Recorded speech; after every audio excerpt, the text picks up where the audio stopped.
Annihilation of Caste by Babasaheb Ambedkar. 23. Some may not understand what I mean by destruction of religion. Some may find the idea revolting to them, and some may find it revolutionary.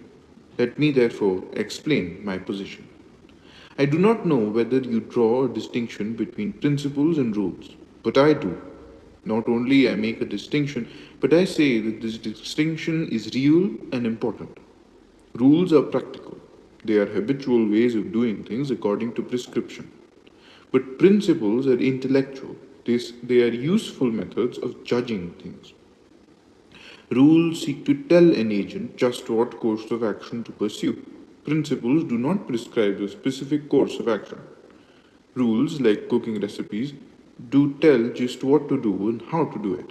A principle, such as that of justice, supplies a main head by reference to which he is to consider the bearings of his desires and purposes. It guides him in his thinking by suggesting to him the important consideration which he should bear in mind. This difference between rule and principle makes the acts done in pursuit of them different in quality and in content. Doing what is said to be good by virtue of a rule and doing good in the light of a principle are two different things. The principle may be wrong, but the act is conscious and responsible. The rule may be right, but the act is mechanical. A religious act may not be a correct act, but must at least be a responsible act. To permit this responsibility, religion must mainly be a matter of principles. It cannot be a matter of rules. The moment it degenerates into rules, it ceases to be religion, as it kills responsibility, which is the essence of a truly religious act. What is this Hindu religion? Is it a set of principles or is it a set of rules? Now, the Hindu religion, as contained in the Vedas and the Smritis, is nothing but a mass of sacrificial, social, political, and sanitary rules and regulations all mixed up. What is called religion by the Hindus is nothing but a multitude of commands and prohibitions.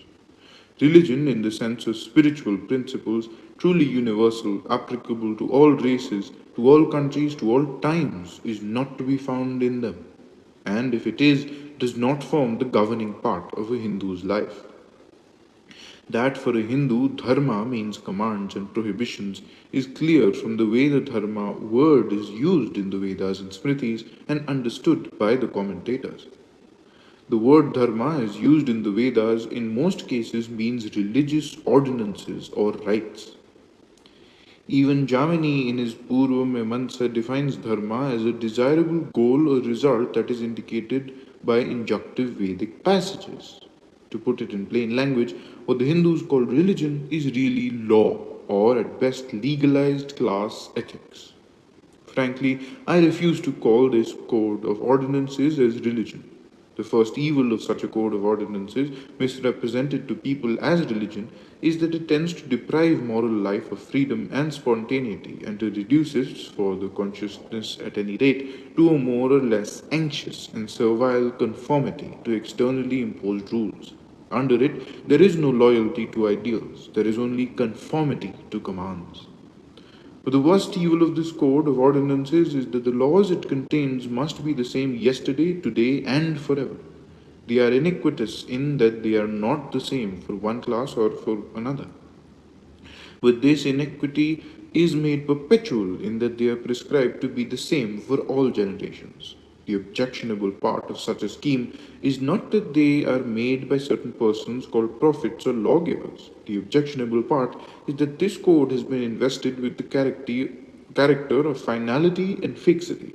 Happiness notoriously varies with the conditions and circumstances of a person, as well as with the conditions of different people and epochs.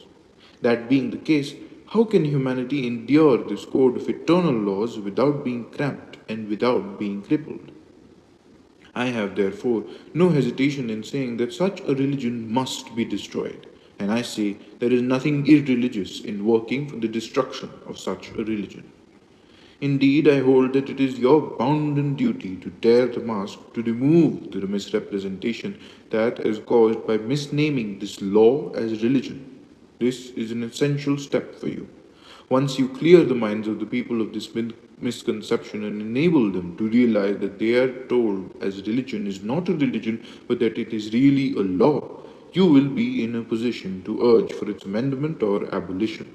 So long as people look upon it as religion, they will not be ready for a change, because the idea of religion is generally speaking not associated with the idea of change.